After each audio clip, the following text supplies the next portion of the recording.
What's going on, guys? Welcome back to No Reserves Radio. Austin, I don't know what you were about to say, but do not talk when we're about to start counting down. Like that, that's rude. I didn't even count down, honestly. Yeah, See, he no knew it. countdown. Never knew. He knew it was about to happen, and he started talking. And That's so fair. When we're about to start recording, you don't talk. That's how you get canceled, bro. Yeah, that is true. So welcome back. If you followed last week's episode, which you probably just don't even go listen to that one. Just it's the audio was terrible. Oh The yeah, that editing was awful. You know what? If you skip any episode of No Reserves Radio, you can skip that one. Completely no reason. But if you tuned into it, you know that last week we ranked the top 10 centers in the NBA last season. We're moving on to the next position on our list, which will be the power forward, which is going to be an interesting one, I think. I think we're going to have the same players, but they're going to be in a lot of different orders. And this was a more interesting position than I thought it was going to be. for sure. Just based on like external factors, injuries, that sort of thing. Because the power forward, I don't know if you guys noticed this, but it was a very injured position this season.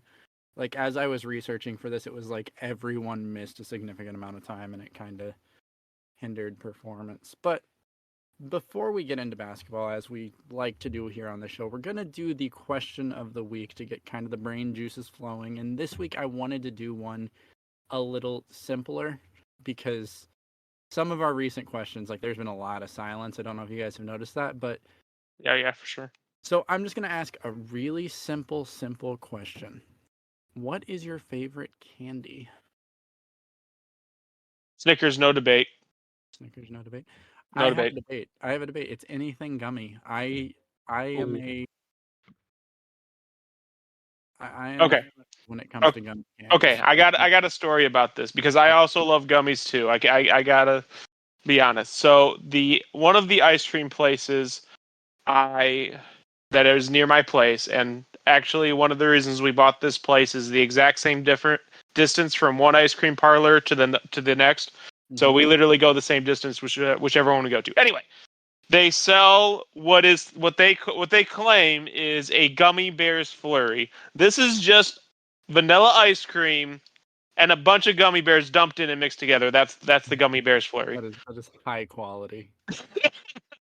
That is high quality. Yeah, I don't know. Am I allowed to talk now? Yeah, Austin, jump in. Yeah, I'm allowed to talk. Yay. When I was younger, it would have to been like the Hershey's just simple chocolate bar. Gross. But yeah, I've gone to Reese's now. Hershey's almonds, I could understand. Okay. Not right. Here's the thing. The Hershey. There's nothing wrong with the Hershey's chocolate bar, right? It's just it's just so a chocolate plain. Bar. There's nothing special about it. It's just a block of chocolate. Like when I was younger, like we would get it like at like the gas station when we're leaving, whatever. I would have eaten the entire thing by the time we pulled out of the parking spot. I mean, like when I'm like working or even like after the gym or something, if I need just a quick hit of energy, like just calories in really quickly, a Hershey's bar it hits the spot. Like you can destroy that thing in just a couple seconds. But in terms of like favorite, I can't imagine having that even on my like top 10. It got to the point we went to like an Amish market. I don't know if y'all have ever been to those, but they had a pound chocolate bar that I had bought and eaten. That might be on par with calling bread your favorite food, right there. Shepherd. So there's not really a lot of basketball news this week. I actually only have one thing to talk about, and it's only because it pertains to my favorite team. Did y'all see, like, everyone under the sun is currently reporting that the Pacers are in on trading for Siakam, who we'll talk about later on Siakam, but unless you forgot him too. I did not. I did not. Thank you, Angelo. Depending on the value, as a Pacers fan, I think that's a great trade. Like because I don't think it would be a stretch to say Tyrese Halliburton has the potential to be an All-NBA player this season, right? First team, probably not. Second team, stretch. Third team, I think he could get there. So if you were to add another All-NBA caliber talent, and then you hope like Benedict Mathurin takes that next jump, and somehow Turner's not involved in the trade, and there's a building block here for an actually competitive team, maybe not a contender, but someone that's, not gonna miss the playoffs again.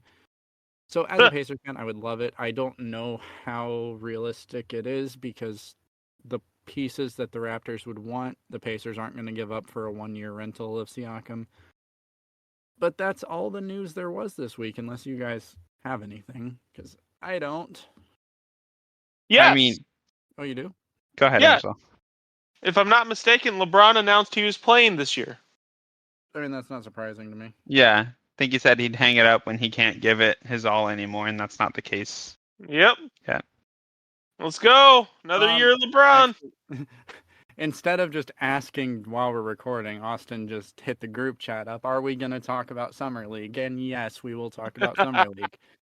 And I'm all in. Let's talk about Summer League. What do you want to talk about? So I think there's two storylines that I want to talk about. Oh no. For those of you that know the podcast, you know what one of them is. Oh, no. First, I'm giving credit to a kid who has taken a step, and Jabari Smith. Have you seen him this summer league? I have not caught many of the Rockets games, so That is not what I thought he was going to say. No, you know What did you think I was gonna say? We know. Just let him get through this story. This is his feel-good, uplifting story, so he can distract us from the fact that he's definitely going to talk about Wemby's first game. But go ahead. Let's talk about Jabari Smith, because I agree. I haven't watched any of the games, but I have box score watched, which is what Angelo does for all the games. Just an FYI. Not all the games, but I mean, I don't have his exact numbers right now because I wasn't expecting to talk about summer league right now. I figured it was just a given that we would bring it up. Okay, well, we didn't. To highlight that. Oh, I can't see his stats. Why can't you Anyways, Jabari Smith's been playing out of his mind. There's been a lot of players that have really just balled out this summer league. That it's all like the second-year players that definitely All except one. should. Oh.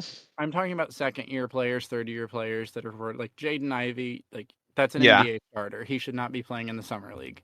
I Agreed. don't care that he dropped 43 on a bunch of guys that just came out of college. I'm sorry. I agree. I try not to put too much stock in summer league. No. You absolutely shouldn't. There are you do see flashes of certain things and like poise from certain players.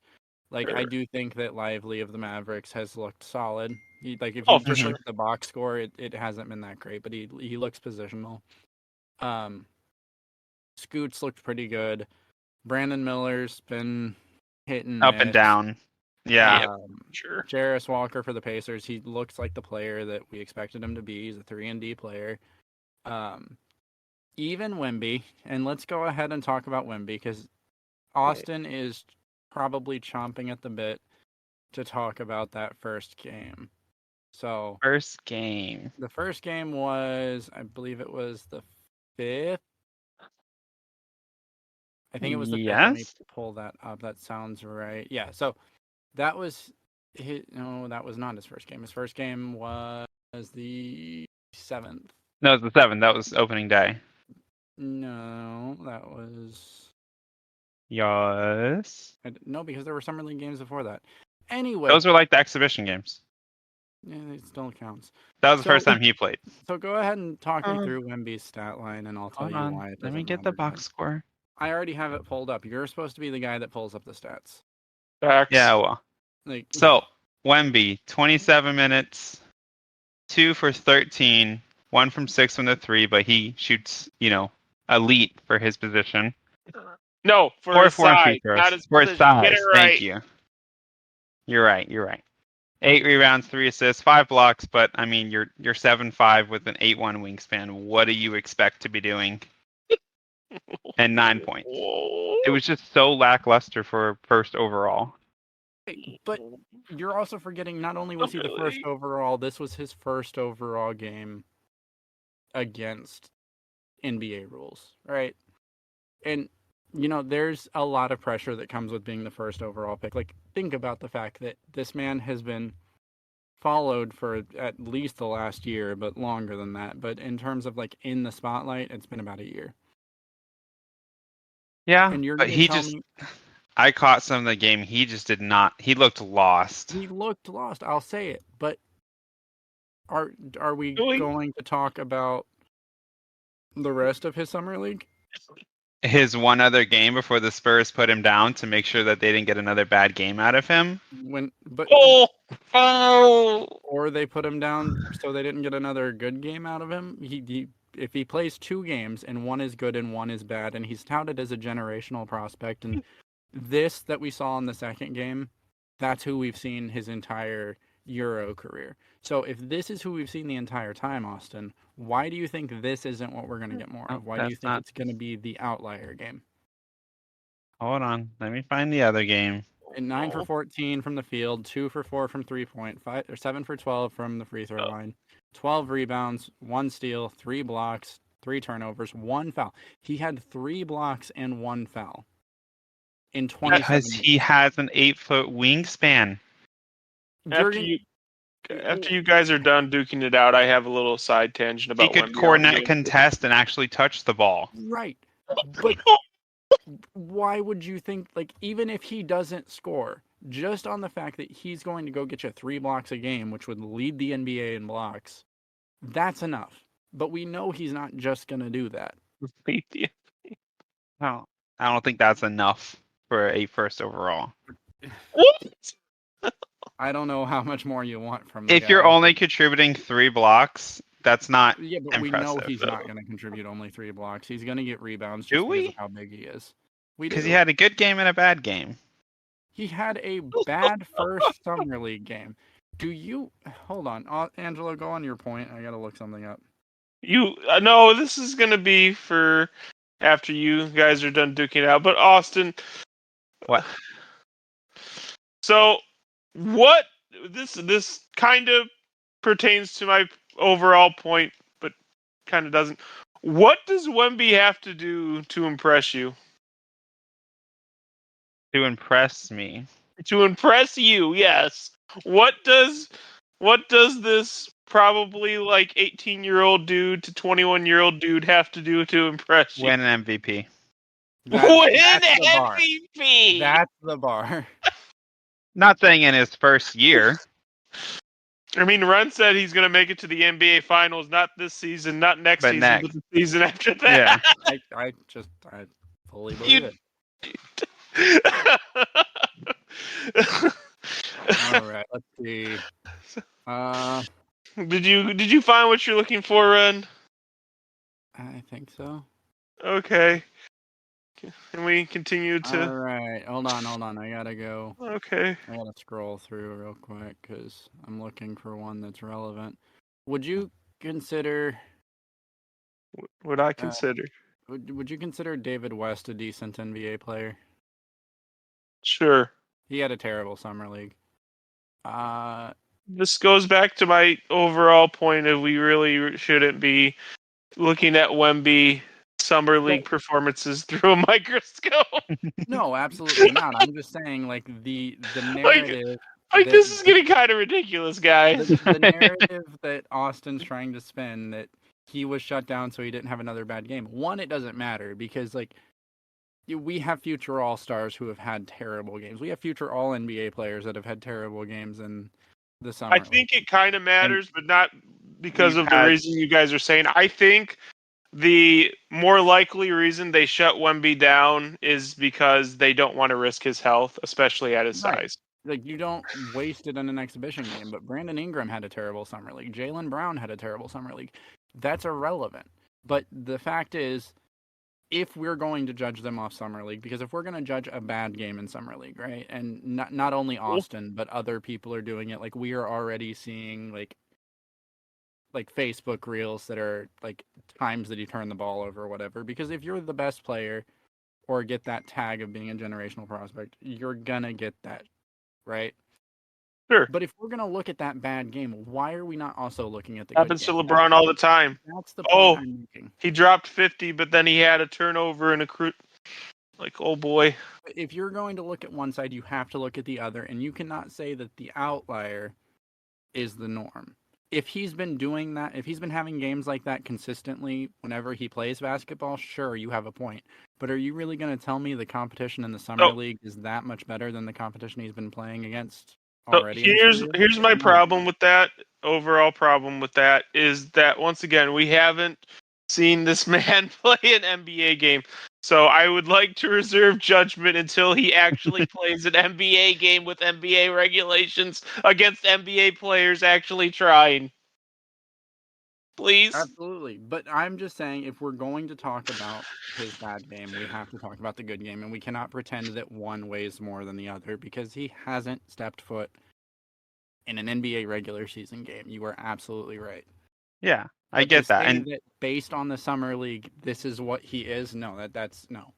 I mean, but I get it. But you just did that with Jaylen Brown had a terrible summer league. He's good now.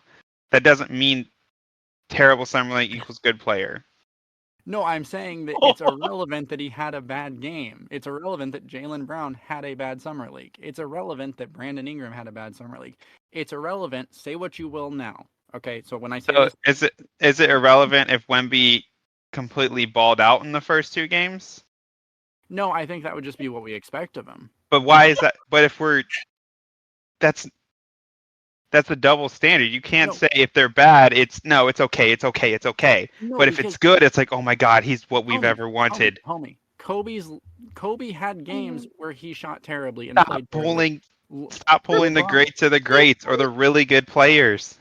Josh Hart had averaged 24.2, 5.5, and 1.5 steals in the summer league. Right. Josh Hart. Remember the summer of Kevin Knox? Yes. That's what I'm saying. Like, we cannot say that because you're the one that brought up his bad performance as if he had a bad performance because he's a bust. That's what you're trying to say. That's the Austin agenda here. Obviously, we know that my takes is he a bust. He's a bust. I'm not saying one summer league equals, he is a bust for sure. I'm just saying he looked lost. Yes, in that first game. Did he look lost in the second game? No. And then you did the Austin agenda of saying they shut him down so he doesn't have a bad game because his next game would be bad because the good game was a fluke, is what you're trying to say. I don't know, man. It's coincidence. I'm saying ignoring the future because once he got figured out, obviously, but going to his first couple seasons, Ben Simmons had a terrible summer league, and then he had a couple pretty good seasons, right? I don't think we want to talk about Ben Simmons about No. I think that that's too far down the rabbit hole. No, I'm saying Ben Simmons had a good rookie season. Mm-hmm.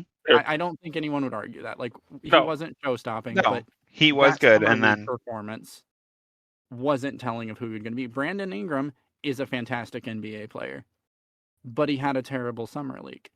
So even if Wemby had another bad game, it doesn't matter. It's a summer league game. I'm just stuck on the fact of why, if he had a good game, it's what we expected all along. Because that's what you expect from him. Because we're expecting Wemby to be better than Brandon Ingram, Jaylen Brown. Different expectations, I guess. Yes. And he had a bad game, but it was a first game. Like, I can go show you footage of Steph Curry missing 10 3-point shots in a row and then looking at his hand. Does that mean Steph Curry isn't a good shooter? No, he's the best shooter of all freaking time. So when you're looking at things in a vacuum or through a lens where you're just focusing on one thing, it's really easy to form a narrative. We realistically should not be discussing whether Wembanyama is a bust or if he lived up to expectations until probably 5 years down the road. Oh, easily. So doesn't mean I'm not going to give you your argument every time. To say that he had a bad summer league game and they shut him down after he had a good game so that he didn't have another bad, that's disingenuous. And it's dishonest. So we spent enough time on this. No, because I still have my little tangent. Okay, yeah. Oh God. So, we kind of touched on this a bit, but honestly, I watched the last player who came into the league with this kind of fanfare is LeBron James. Can we agree on that? Yeah. Is there someone before or after LeBron that had a similar Zion touted? Yeah, Zion. That's true. What I was thinking. That's true. Yeah, I was thinking But Zion was supposed to be the next LeBron. yeah, and then he got hurt, or he's been hurt. But I've watched LeBron's career, and one of the things that I noticed is that a lot of the decisions LeBron made early was attached to this fanfare. LeBron really wasn't given the chance to like be who he wanted to be. He was essentially compared to Jordan from Jump Street, to the point where, you know, you watch certain people on ESPN talk about if Wemby isn't like a top 10 player of all time, then he didn't live up to the hype. Can we please let Wemby like be Wemby and enjoy Wemby for what he is or isn't, and not just like start touting him as a top 10 player when he hasn't played an NBA game? I think there's the stigma. If you want to tag, if we're gonna go with the tag of generational player, then he needs to have those standards. I agree with Austin. If Like, we I want to don't- say he's just a really good player and then we let him do what he wants to do, that's fine. But the Yeah, moment you throw generational on there, there's expectations to be met. yeah, because not every generational player was a generational prospect, and I think Agreed. there's a misconception, okay, and I'm guilty of it because I'm also making this assumption that he's going to be that. Yes. Yes, you Yep. said he's going to be in the finals in the 2024-2025 season. Yes, I'm well aware of this. So Wemby is and has been called and should be called a generational prospect because he absolutely is. Will he live up to that potential? That is where the be question seen. lies.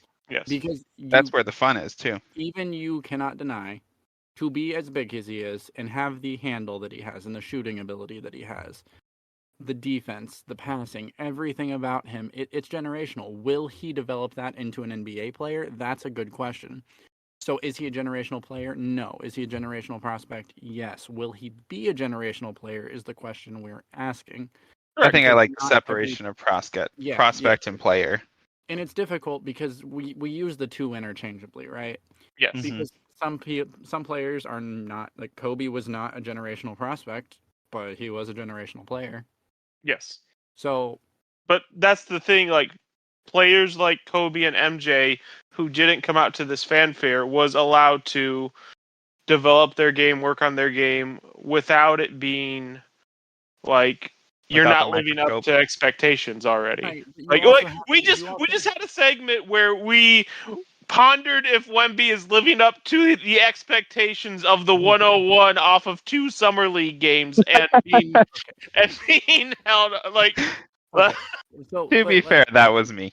that was Austin, first off. Second off, I think that there's a difference because I don't think we're going to have a player like a Kobe or an MJ that can develop at their own pace because we live in a completely different world now. If you wanted news on Michael Jordan when Michael Jordan was a rookie, you had to go to the newspaper unless you lived in Chicago, right? So like right now I can type Victor Wembanyama and it's going to pull up 100 articles, 1,000 articles, who knows. These players are under a microscope from the moment they declare for the draft, and some of them Even before that. Yeah. So I think that's a lost cause because even those players that weren't necessarily highly touted, like the Steph Currys, because remember Steph Curry's too small. Who wants a shooter? Kawhi Leonard. These players developed under that microscope. And I don't think the microscope under Kawhi and Curry was nearly the same as Wemby's. it's not near the same, but it's a similar idea. Like these players are going to be watched. Yeah, Curry got hurt and he got lambasted for being injured, and if the pick was worth it and blah blah blah. But I don't know. Curry didn't have a bad game, and I didn't, step on ESPN to see them talking about is Curry worth the pick after he had a bad game in the summer league. so I think it's a balancing. I think at this point I agree with you, but it also has to be like a balancing act. We have to kind of measure our expectations because I know it's really easy to fall into like looking at a player's like grand career when it hasn't even started. That's fair. So, do you guys have anything else to talk about with Summer League? Are there any other performances? Because I think I feel like Summer League should have its own episode because there's been a lot. Mm-hmm. But I Yeah. also want to get our rankings done. So it's like No, maybe that's we do a bonus episode once Summer League concludes. I don't. We'll figure that out when we Yeah. get there. yes, we will. All right. Uh, So we're starting what's the list then? point of today? so we can start getting into the list. I kicked it off last week. One of you can start it this week.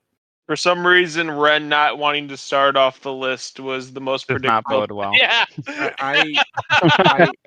I just want to gauge where. Do you want to make sure you get someone on the list and you can change it? Okay, you know I what? wish Fine, I'll go first. wish you Fine. saw No, my no, face in real. I wish you saw my face in real time when that happened. Because no. when you got to 4 and you said "bam," and I thought to myself, "Wait a minute.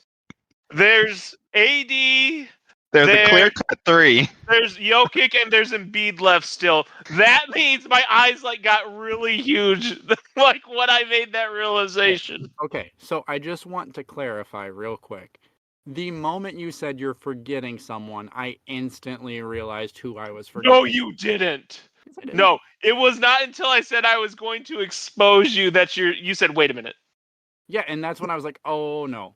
And I knew immediately who it was because yeah. Look, we all make mistakes.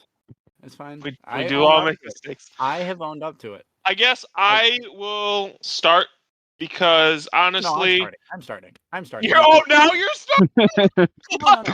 The only reason I wanted one of you to start was because I didn't have stats pulled up in front of me, but we've gone off enough here that I can have the stats. I got the stats for you. Okay. Okay. So anyway, my number 10, and I don't know if you guys are going to have him higher or even lower. He might be on your honorable mention list. But again, we're only judging this based off last season. I have to keep reiterating that. And you might disagree with us and say, oh, well, this player's a better player. Yes, they might be a better player overall, but we're judging it off of last season and how we felt they impacted their teams. So for me, number 10, and this one was harder because I actually had this guy a lot higher at first, and just as I was making my way through the list, I know who this I is. kept pushing it down. So my number 10 is Aaron Gordon. Whoa! Okay, go on. Is that a whoa because you have him higher or lower? I don't have him much higher, but he was higher for me. Yeah, that's go on. Sorry. So it's hard for me when I'm ranking players, and this is what I ran into. When you're the third, maybe sometimes the fourth option on your team, and like everyone else on the list was the 1 or 2. Overall, I think Aaron Gordon really, since he's got to Denver, made a huge leap in his overall game, really, because both offensively and defensively, like, if you had told me during the Orlando Magic days that Aaron Gordon would be the key defensive piece in the NBA Finals, wouldn't have believed you. But really, he was that for the entire season for, obviously, like Bruce Brown, and I don't remember the guy's Braun, whose name is actually Brown, but it's spelled Braun. Bruce Brown. And KCP, like, they stepped up a lot defensively, and I've sang Jokic's praises. I think he's underrated as a defender, but Aaron Gordon really was the cog in the defensive system for the Nuggets, and it can't be understated the impact he had. Usage, he had the second highest of his career, which was kind of surprising to me, given the fact that, again, you're playing with Jokic and Jamal Murray. You shouldn't really be touching the ball as much as you have been. But he was shooting frequently. He was shooting at a high percentage. He had a 61% true shooting percentage, which was the highest of his career. His PER was the highest of his career. It was damn near 20. Aaron Gordon, I've got him at 10. I'm surprised you didn't have. I actually, honestly, I had him higher because of the playoff performances and the defense and how key he was. But hey, I can respect it. I can see that. But yeah. Who's going second? I'll go next. Oh, okay. We'll just keep the same format. Okay. So 10, I also had Aaron Gordon at 10. Wow. Did you start with him higher?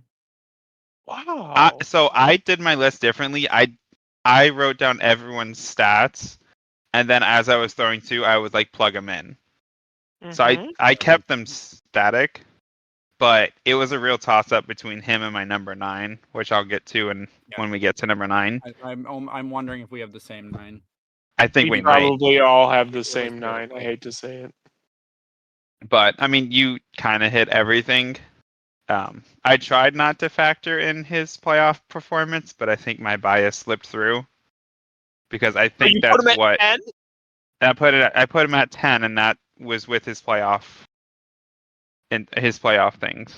things, words, you know. Anyways, No. I think there was someone better, but the playoffs put him over to my 10. That's where I'm getting at. Yeah, and I think the playoffs I didn't really factor it in. Like, I did talk about it, but I didn't have a ton of emphasis on the playoffs with Aaron Gordon. I think if I had focused on the playoffs, I would have had him higher. Maybe. My number 5, you guys are either not going to have, like, that's a narrative pick for me. Sorry, I'm reading through my list. I think 10 through 5 is where we're going to get really messy. Where it'd just be a lot of us having the same people just mixed up. Yeah, probably. Okay. Go ahead, my Angelo. My number 10 was actually Cat. So go ahead. Okay. Let me check something real quick. Go ahead and talk. Okay. So I think that it was kind of hard for me making this list because there were a lot of people who averaged a lot of points, like, throughout this list. And the players I have above Cat, like, either are better defensively or they averaged more points. And I think that's why he fell so far to me. He averaged 21 points, 8 rebounds, 5 assists with a 19 PER is what I have written down. Mm-hmm. I round up or down based on the 0.5. So, but regardless, I think Cat just fell into this weird spot where he didn't score enough points to raise him higher on the list, and his PER wasn't higher enough to elevate him over the people who could defend better than him. And that's how he got to that spot. The stats aren't terrible. It's just, it was hard to find a place to place him for me. So I don't even have Cat on my list. That's fair. I could see Really? that. Do you know why I don't have Cat on my list? Why do you not have Cat on your list? He didn't even play 30 games, my guy. Oh, crap. I didn't even see that. Wait, really? He only played 29 games. Well, how did I see that? You both screwed up. I messed up. Screwed up this week. Yeah. I messed up. I did too. Messed up. Let's go. I looked at Zion. I looked at Zion for that. I did not look at Cat for that, and I totally blanked. Yeah. You both screwed up. Okay. Wow. I feel great now. I feel great. You feel good now, buddy? You feel good now, buddy? We're done. We can go home, everybody. See you all next week. We're gonna do small forwards. Let's see if these morons screw up early next week. It's not nearly as bad. Go on. It's pretty bad. We had one rule. They had to. That is true. I don't follow rules though. So interesting. So my number 9, and this is also one. This is one that I had at 7. It's weird because I had Aaron Gordon higher than him at first, and then I debated between the two of them at number 9. And realistically, I'm gonna call an audible, and this is actually my number 10, and Aaron is gonna go higher. And once I start explaining it, it's gonna make more sense why I'm doing that. It's gonna be team success. So Jeremy Grant is my number 9. That's actually who would have been 10 if I would have thought of Cat. Anyway, go on. Sorry. Yep, go on. He's an incredibly efficient scorer, a dynamic offensive or defensive player, very versatile. The only knock I have against him is they didn't win games. And it's hard for me. I can think you're an elite player, and I'm not saying Jeremy Grant's an elite player. I think he's a very, very, very good player. Because you can't say someone that averages 20 points a game with what was it, 52% shooting. You can't 40% from 3 as a 4, right? You can't call that a bad player, but it also didn't translate to a lot of wins.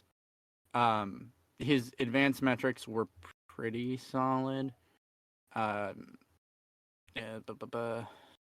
where did it go? I lost his advanced metric. So his PER, and this is actually why I wanted to push him lower than Aaron Gordon after I started looking at it. He averaged 20 points a game, good defense, versatile offensively. Only 16. League average is 15. So he was only slightly better than average. But PER is not a perfect system. We know that. The fact that they lost as much as they did is going to drive that down a little bit because you obviously cannot have a great defensive box plus minus if you're not winning games. Fair. Usage rate high as you'd want. Jeremy Grant's my number 10 and Aaron Gordon's my number 9. I switched them on the fly. Fair. You switched them. Called an audible, baby. Called an audible. All right, my turn, right? Your turn. So, for the sake of saving my list, I'm going to switch them as well. Because Jeremy Grant was my near miss. He was that one guy that I had Aaron Gordon for. You're welcome, Austin. I just saved So it. Aaron Gordon's my 9, Jeremy Grant's my 10. Angelo, who's your 9? Since I just moved my entire list up one. I'm afraid. Evan Mobley. Okay, at number 9? Number 9. Okay. So surprising. I really wanted to put him higher, but once again, he's amazing defensively. But after, and I let playoffs dictate my list. After the playoff performances, I couldn't, in good faith, put Aaron Gordon below Mobley, and also the players above him are, for the most part, number 1 options. I love Mobley. I think he's going to be like top probably 3 on this list within the next 5 years. But right now, he had an all right season. He's progressing defensively. His shot is progressing, but it was just an all right season as far as where I expect Mobley to be moving forward. 16 points, 9 rebounds, 3 assists, 18 PER, by the way. Go on. So my number 8 is Evan Mobley. And you hit it all. This is the one I actually thought I was going to have lower than you guys. You hit it all perfectly. I'm just going to literally, so I'm glance behind the curtain here. So when I make my list, I have a wall of text of basically stream of consciousness about how I feel about these players, stats, all that, whatever. Mobley's was really short, and I'm just going to read it out loud just so you can understand how on the same agreement we are here, because this is a rarity. So I only have him this low because we're ranking based on this previous season. He's a guy I fully expect to break into the top 5 and maybe even top 3 as early as next season. But even with his offensive and defensive abilities, you still are seeing those early career mistakes that we all expect from him. So yes, I 100% agree with you. I thought you were going to have him higher. He's going to be top 5 easily on this list as early as next season. It's the writing's on the wall. The team is just so young that they did falter later in the season, and he's on a team where he doesn't get to be that number 1 or even number 2 option. So, yeah, I have number 8, Evan Mobley. So, I can see that. Fun fact. I have number 8, Evan Mobley. The one thing that because these were another 2 that Aaron Gordon was just right on the verge of between 8 and 10 for me. The one thing that I gave Mobley over Gordon was 10 more games played, 10 or 11 more games played, and the defensive stats for the blocks. Which I could see. That's fair. That the defense was really the big thing that put Mobley at 8 versus 9 versus 10, whatever. Mm-hmm. So that's my 8. All right, back to Rehn. That was pretty unanimous. Back to Angelo. Angelo did number 9. Oh crap! That's 8. Right. You had him. For those at home keeping score, that screw up number 2 of Angelo this episode. Oh, I'm gonna screw up a lot. Don't worry. This is the Angelo made a mistake episode. So number 8 for me is Aaron Gordon. We've already touched on him enough. Yep. I'm not going to say anything further. He averaged 16.7 rebounds, 3 assists, 20 PER. The thing that really upped him was the playoff performance and how pivotal he was throughout the playoffs. And I also think you could argue he had a slightly better season than Mobley. Their numbers are so close. Honestly, Mobley Gordon could be interchangeable for me. Yeah. So It- yeah. Oh, 10, 8, and 9 was all like the exact same players, just Yep. mixed around. Here's where the list gets interesting. Okay, so this is where the list gets interesting because I feel like Austin is going to have this player significantly higher, and I think Angelo's going to have him. You're wrong. I'm wrong. You're wrong. So my number 7 is Jaren Jackson. You're wrong. Oh, I'm wrong. Okay. You're wrong. I'm wrong for both of you? Yeah. Are we all Jaren Jackson at 7? No. Yeah. Oh, I am.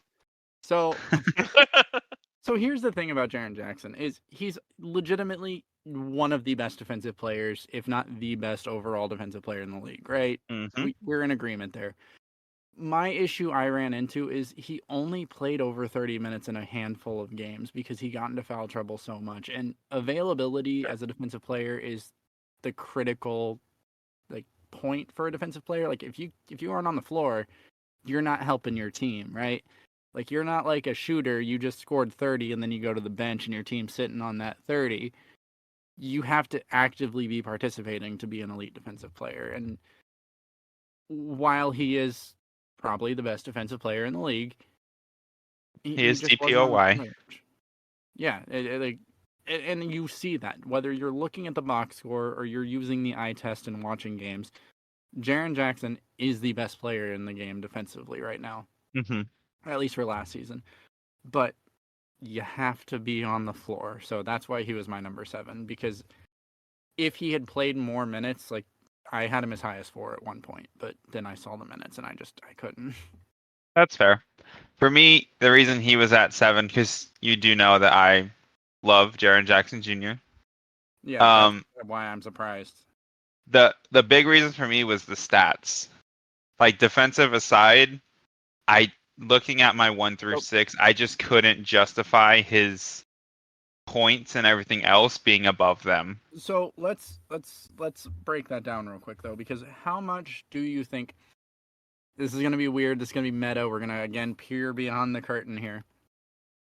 Last week when we were playing Pro-Am, Mm-hmm.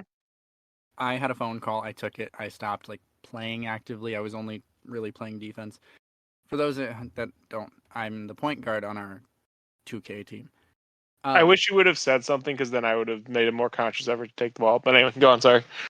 Well, it was kind of sudden. So the offense kind of stagnated because when you're primary ball handler or playmaker, whatever have you, things kind of stall, right? And do you think that Ja's continued off-court antics had an impact on Jaren's offensive performance? I think it would have a little bit. I don't know if it was enough to really impact those stats, but as they like to say on certain news networks, I'm just asking questions. I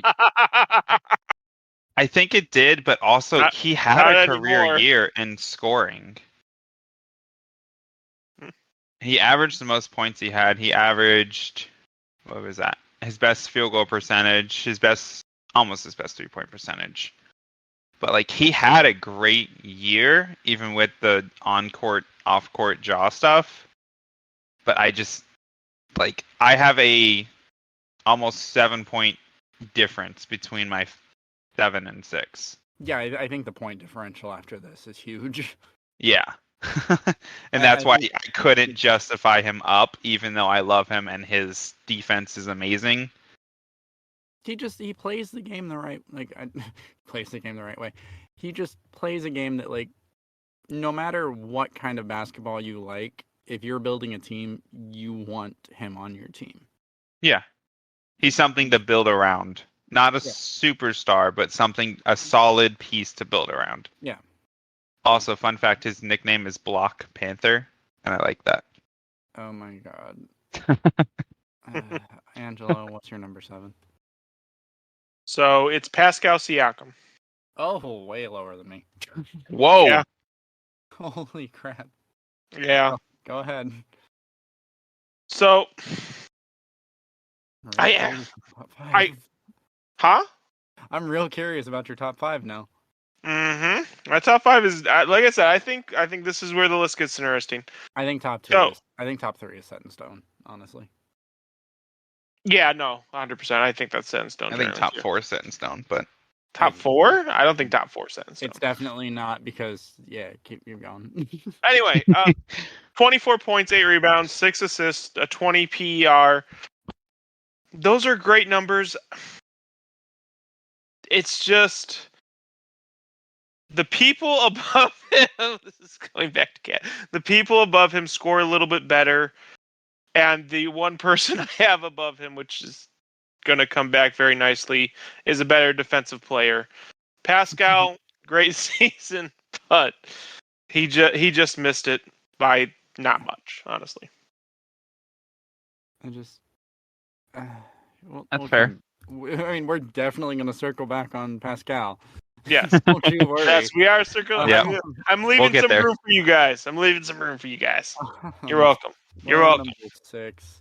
You're welcome. I'm sorry. I don't have my page pulled up for this player for my number 6. I'm pulling it up right now.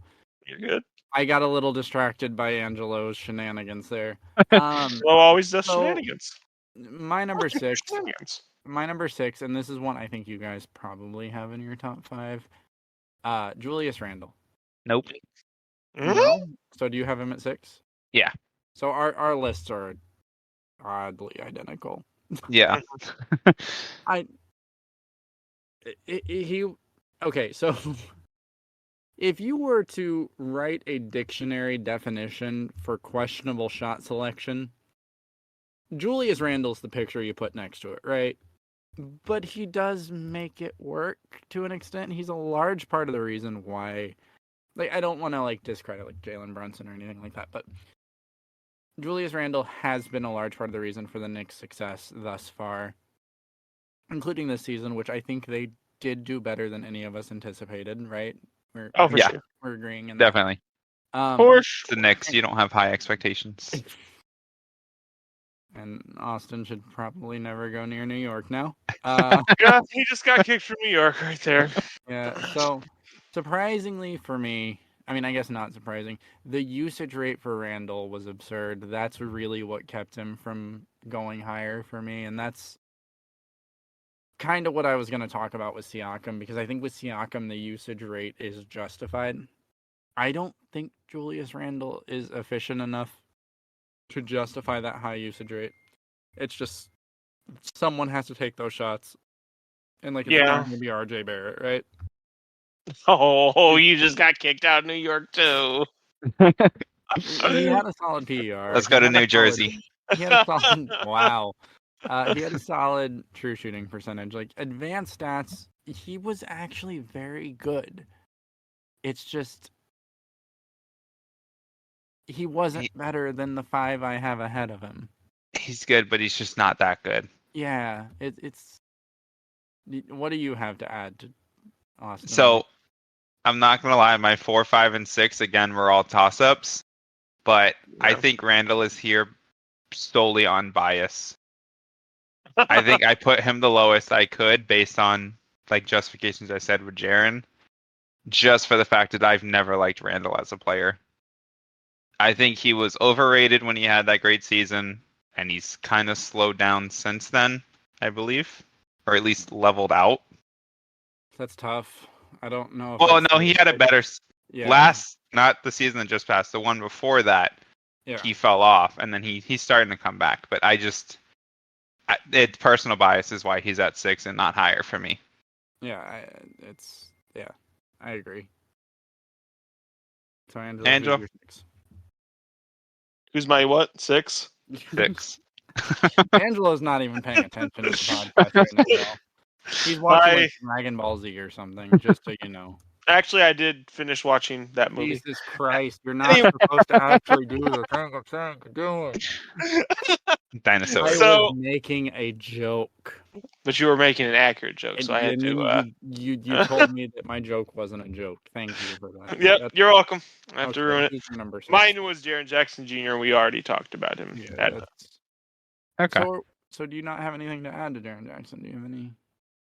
I mean, I did it mostly because of the defense. He won DPOY. I think your minutes argument is very valid, and honestly, like I debated pushing him to where you guys had him, but he had a 19-7, 1 assist, and 22 PR. I think the minutes is really the only thing that hinders him, but Yeah, the minutes I are what liked it. held him back for me.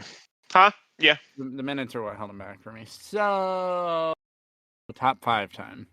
Woo! This is where I think it's going to get interesting. Because we already know Siakam's not in Angelo's top 5. Correct. So now Yep. I know Angelo's not a narrative guy. So my number 5, I'm questioning if he's even on his list. Okay. Interesting. So my number 5 is Lauri Markkanen. Interesting. He gave me nothing. So, look, it's entirely narrative based, and I get that that's a little Not entirely narrative based anymore. No, for me it is because, like, yes, he had a fantastic season. He had 26 points. That's insane. Yep. But last season, he had what, 16 points? Mhm. No, not even. He had 15 points last season. Yeah. Like, the jump and the storyline of the Jazz coming out so freaking hot. Because early season, those of you that were here, you old head, no reserves radio fans, back when Adam was still here, I Made fun of the said Jazz. that I predicted the Jazz. Like, that was my team. Because I just loved everything about this. It felt like a sports afternoon movie special. And Lauri Markkanen was the driving force behind that. 26 points per game is insane. But when you think about the fact that he was shooting 50% from the field and 40% from 3, this wasn't he's just going out and getting shots and he's shooting 50 shots and hitting 20 of them. No, he was shooting very efficiently. He was getting covered very well. Like, I'm glad to hear that he's on your list. Or I guess I haven't heard it, but you didn't deny it. Yeah, we don't know yet. Because there's no reason he should be left off. Will this be the mainstay? Probably not. Lauri will probably regress at least a little bit back to earth. Could be towards the top of the top 10. Yeah, he'll still be in the top 10 for sure if he keeps even up a tenth of this production because it's insane. But the thing that surprised me, and this isn't necessarily related, like, we're only grading them off of last season, right? Mm-hmm. I was shocked when I'm looking at Lauri's stats that he's always been a better defender than I thought he was. Like, did you think he was a pylon? I thought not a pylon. I just thought, average, whatever. But his advanced defensive metrics are surprisingly good. So, yeah, Lauri Markkanen, number 5. That's for me. Okay. I have Pascal at number 5. Sure. So, again, 4, 5, and 6 all mixed up. I'm sure you'll see. But for me, Pascal's numbers just didn't quite hit the level that my number 4 did. And we've already talked about Spicy P enough. I like going in the middle because I can just be in between. Angelo, who's your number 5? Your blasphemous number 5 list. Julius Randle. All right. Okay. You guys have already talked to him, but Yep. honestly, and maybe this is just my personality showing through. I kind of like Julius Randle's game. I like the, let's just do whatever. He scores a lot of points doing it. He averaged 25, 10 rebounds, 4 assists with a 20 PER. I like the guy. I like him. I liked him as the center point of the Knicks offense with Jalen Brunson, and he had an amazing season. He honestly was surprising. I knew he was like scoring. I didn't realize he was scoring that much. But I guess when you take up a million shots, then some of them are going to fall. Yep. So, Run, let's get to your All top right, so number top 4. four, top four. So top four for me is Spicy B. That's fair. So Okay. you guys have highlighted it very well, but the one thing that I looked at is the fact that when we're looking at the rest of our top four or top five or whatever, what have you, like the players that you guys have ahead of him, right? Who does Siakam really have up there in Toronto, right? Like there's Scotty not. Barnes. Scotty Barnes. He's got Scotty Barnes, and to an extent, OG Jakob Poeltl. Anunoby, And OG Anunoby. Fred VanVleet. Like, Not anymore, but he did, yeah. yeah, well, we're grading it off of last season. So for me, it's a lot easier to ice a player out of the game if you don't have as much to worry about. And I feel like Pascal Siakam was kind of on an island. Yes, Scotty Barnes is a fantastic player. I'm not knocking him at all. I'm fully on board the Scotty Barnes train. It's just there's a difference between a young NBA player and a veteran NBA player. And Scotty Barnes will get there. Don't make any mistake about that. I just think that with the production that we got from Siakam, given the help he had, and the fact that, honestly, looking at this list, with the exception of who we all have at number one, because if you guys do not have number one at number one, I'm going to disown you. You're fired. He's probably the best transition scorer in this list. Yeah, I'm looking at it again. Yeah, I there's only one player I would say is a better transition player than him, and that's without any help. So yeah, I've got Spicy P at number 4. Yeah, I can see that. That's fair. I bet you can't guess who my number 4 is. Lauri Markkanen. I really like 4, 5, and 6. Like I said, Angelo. Here's the thing. So I kind of want to talk about this for a second because 3, 2, 1 are going to go really fast because there's nothing to like these three players. Because if you at home don't know who 3, 2, 1 are, unless Angelo has thrown a curveball and put one of them at 4, if you don't know who 3, 2, and 1 are, you need to like go watch basketball for just a little bit, like maybe a game. I don't know if I'd be antagonizing the fan base, Run. What are we going to say about those three players? So, Angelo, go ahead and say your 4, and then we'll get into this. Lauri Markkanen.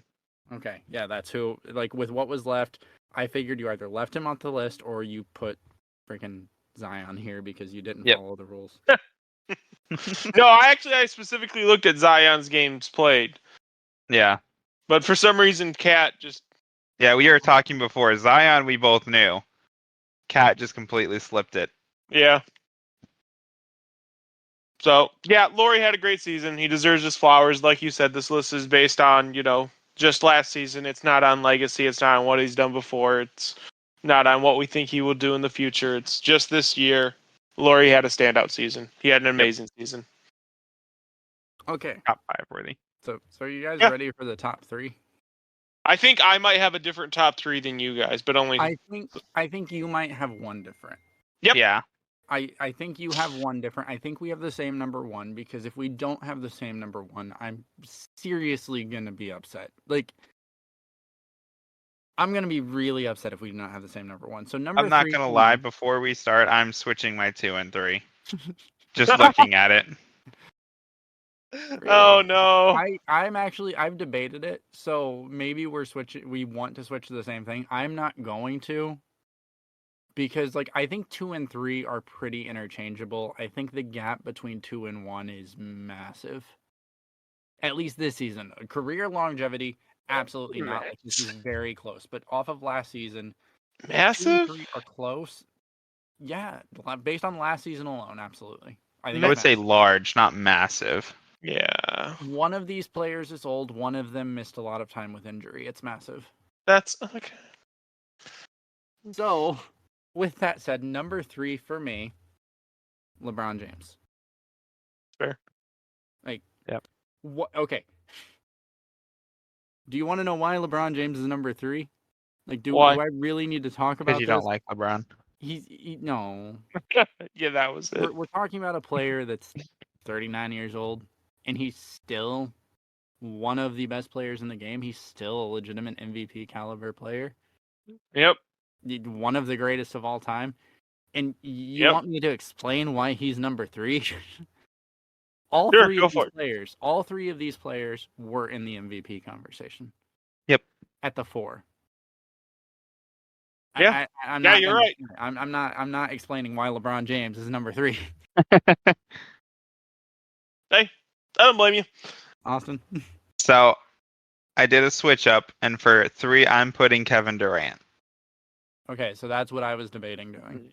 Yeah. So while I was staring at my list, because their stats are almost pretty like similar. They Yeah. are they're almost on the it's dot crazy. to each other. Yeah. I think LeBron's grit and grind of getting the Lakers team to the playoffs gives him the bump over. Sorry, well, I just told you my 2. Anyways, gives the bump over KD, and why KD is at 3 instead of 2. Because KD did have running mates in a Chris Paul, in a Booker, in a disgusting I'm way, sorry. Ayton. Very I just threw up in disgusting my way. mouth a little bit. He just said Chris Paul. Yes, Chris Paul. Anyways, so I mean, like we're all gonna say 3 and 2, same thing. Kevin Durant gets the 3 just based on the sole grit and grind of LeBron through the season. Yeah, anyway, 3's KD for me. I figured once I switched, I was matching Angelo at this point. And like I said, I debated switching it up until like that conversation. Like I feel like those 2, because my number 2 is Kevin Durant, right? Mm-hmm.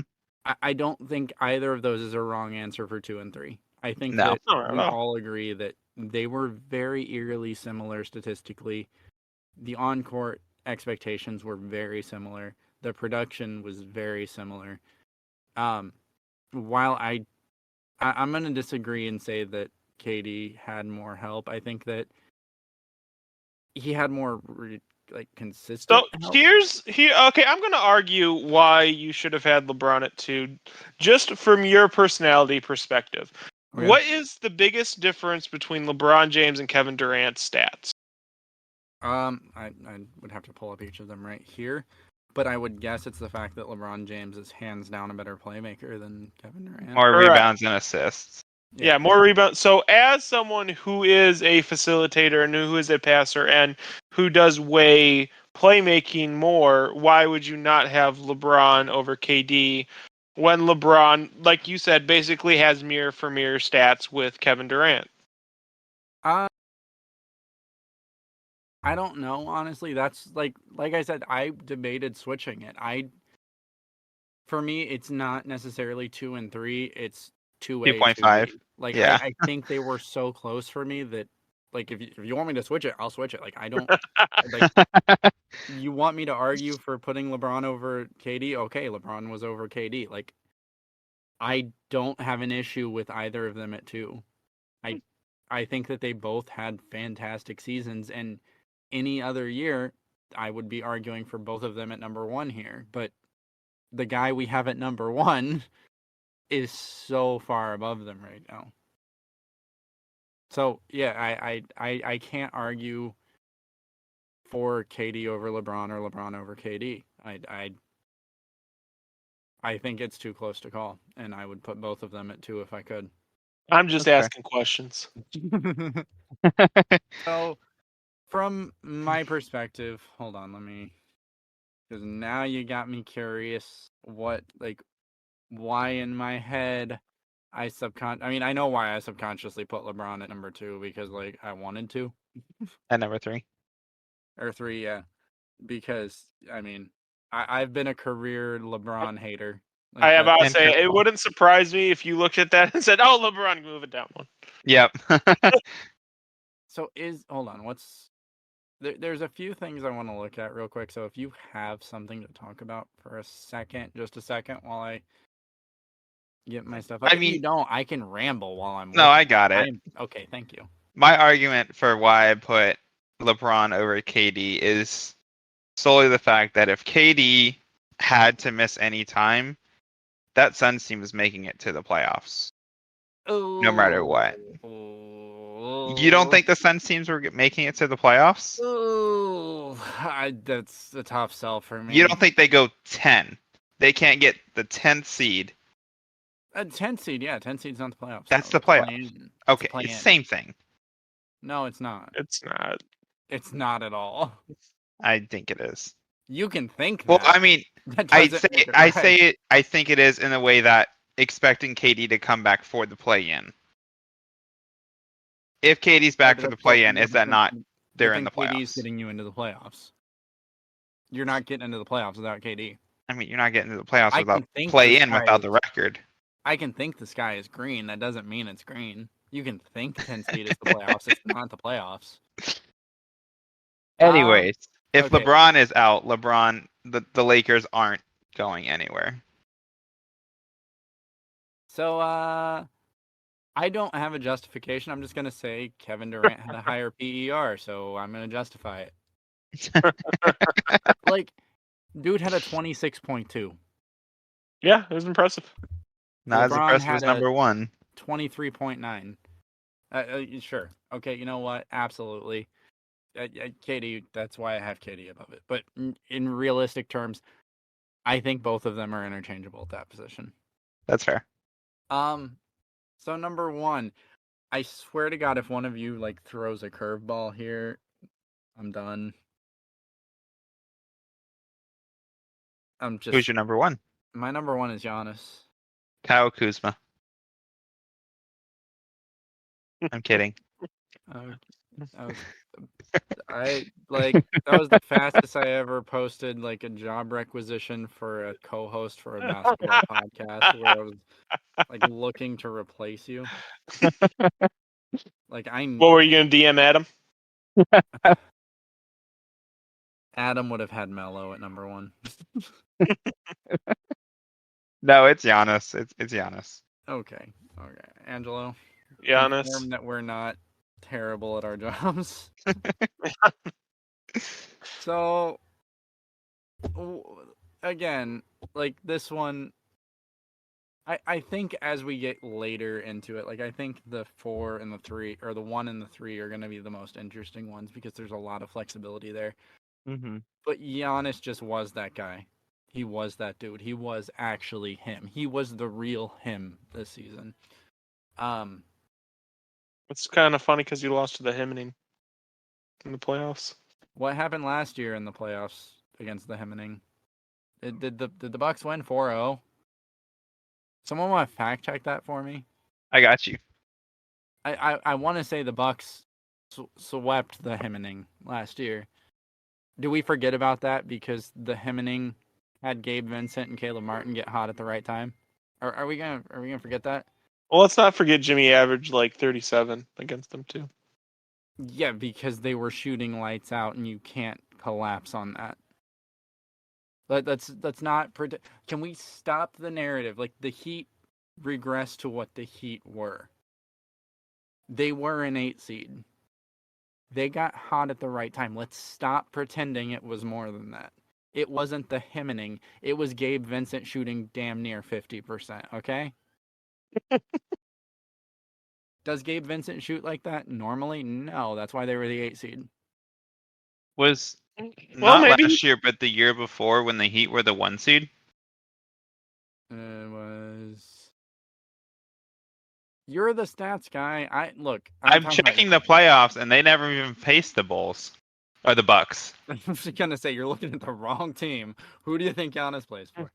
Oh my God! Let's not bring up the Mickey Mouse playoffs either when they I'm not gonna did it again. I'm not gonna bring out the Mickey Mouse playoffs. If you want to, go ahead, but I'm gonna ignore you. So, You know what? If you release this on YouTube, go ahead and put the "fine, I'll do it myself" meme from Thanos here. this guy. Bucks It was playoffs. It was 2021. 2021, 2022, or 2020? No, it wasn't 2020, 2021. So last year. 2020, 2021. 2 years ago. Technically 3 finals ago. It was when the Bucks won the finals. What? Yeah. Yeah. Thank you, Jimmy Butler, for preventing Giannis from being in the finals 3 straight years. Thank you. Yeah, the year the Bucks swept the Heat or even faced the Heat in the playoffs was when they won it all. Weird. So wait a minute. You're telling me when Oh the God, Bucks no, I'm not telling you that. when the Bucks have beat the Heat, the Bucks have made the finals, and when the Heat have beat the Bucks, the Heat have made the finals. Weird. But the difference, the Bucks won it all. Weird. No, but prior to this, the last time they met in the playoffs, the Heat got swept. Yes, can confirm. Like that was a thing. So let's not pretend like no. I'm sick of this narrative that I've had to listen to since the playoffs started, where the hemming, Kimmy buckets, he's him. No, he's not. Who we saw in the NBA Finals is the actual Heat. And that's a very, very good basketball team. That's not a finals team. Stop pretending. They made the finals. That doesn't mean they should have been there. They should have been there. They should not have been there. The regular season says they should not have been there because the regular season is what we saw in the finals. But the regular season doesn't matter, Rehn. Don't you know that? But their performance in the playoffs dictated they should be there. Basketball is a game of runs. They went on a run at the right time. So if you acknowledge basketball is based on the fact of runs, why are you not acknowledging the Heat's run? Facts.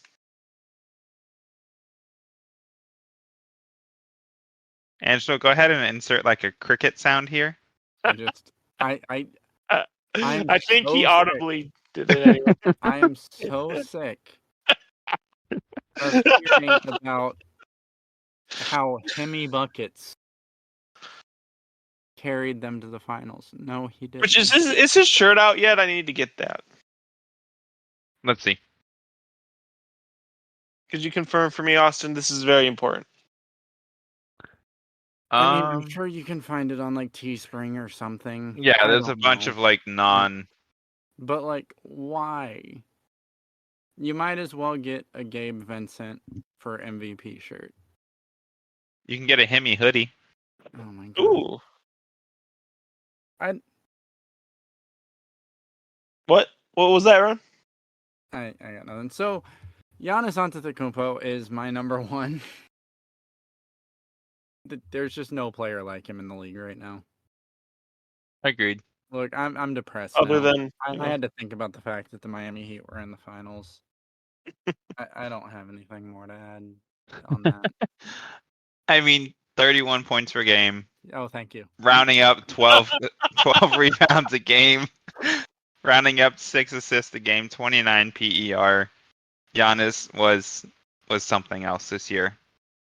And the fact that when I said that there was like the gap between 1 and 2, like just hearing those stats, and Angelo was like, it's not that big of a gap. No, it was freaking massive. Giannis was the clear number 1. That was the only 1 through 10. I did not even second guess. Like my note again. Remember at home earlier, I said I have notes for every player for like why I have them there. Do you know what my notes for Giannis are? I don't have. He's him. No, I don't have notes. Why would I have notes? Do you think I was prepared to explain why Giannis is number 1? No, I assume that if you're listening to a basketball podcast, you're a basketball fan, and you understand how freaking good Giannis was last season. But Angelo, who is a co-host on a basketball podcast, said it's not that big of a gap. No, it's a freaking massive gap. The gap from Giannis to KD or LeBron is huge right now. Listen to those stats. Go look at the stats for KD and I think where it makes is Giannis defensively, not counting stats. I mean, the difference between 29 and 31, the difference between 6 and 7, or 6 and 5, the difference between 12 and 8. That's the biggest gap. Like, huge. It's huge. Huge? Huge. And then you throw his defensive acumen on top of it. huge. Look, I'm just asking questions here. That might actually be the name of the episode at this point. I'm just asking questions. Might as well. No. So I think power forward is pretty. I think it was pretty kind of dry, honestly. Yeah, I think the power most forward part. is pretty. I'm actually surprised our lists were as close as I thought, or as they were. Yeah. I definitely think there's going to be more volatility in the small forwards and point guard, like I already said. I think Yeah. shooting guard's going to be interesting, but I don't Yeah, know. shooting guard would be 2. I think shooting guard's going to be another because I think just on my tentative research, because that's 2 weeks away, I feel like my list is pretty already set. Point guards, I'm still debating on. In small forwards, I don't know. Like, it's all over the place. Now, near misses, there are players that, like, I didn't really have a ton of near misses because, like I said, like, this was such an injury-prone position this season that it was really hard to find guys that played enough, right? Like, Karl Anthony Towns would have been on the list if he was valid to be on the list. Zion. For sure.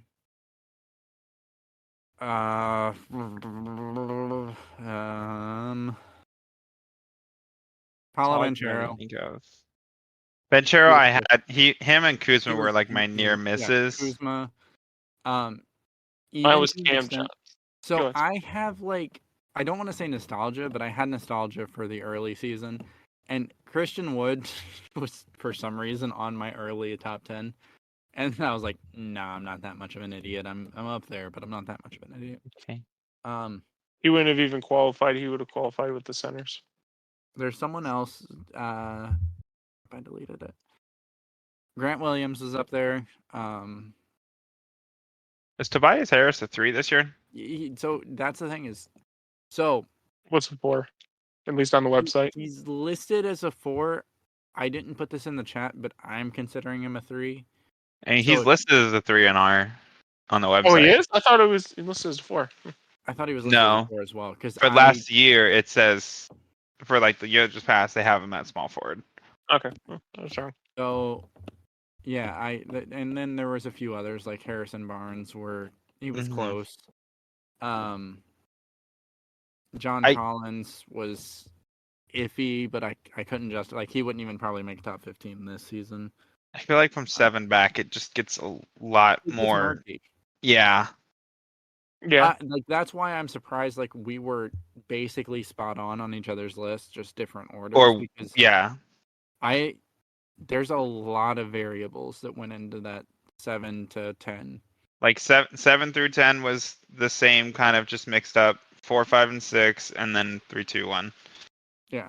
So, yeah, no, I'm interested as we get into the more volatile positions if there's more discussion and debate. Because right now we're just listing off like why we think a player should be there, and then it's like, yeah, I completely agree with that, and it's like, Yeah. where's the hostility?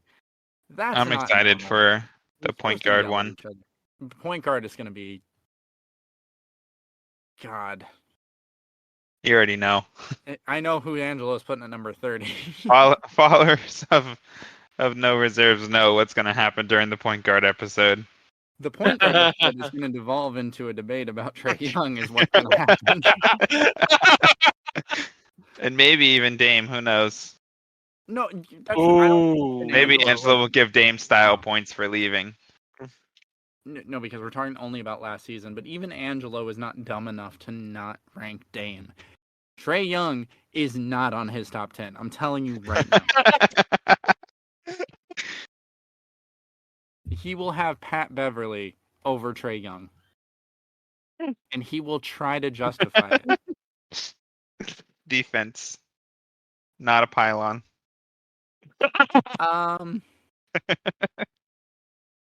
Let's go ahead and wrap up and get into like a short little post show because post show last week was fun. So hey guys, if you are listening at this point in the episode, you clearly either enjoy us or hate us, one of the two.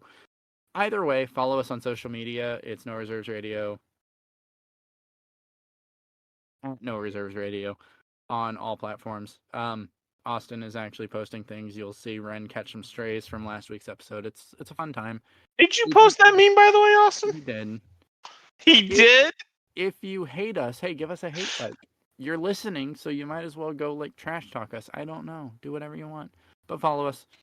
We will see you next week. We will be getting into small forwards.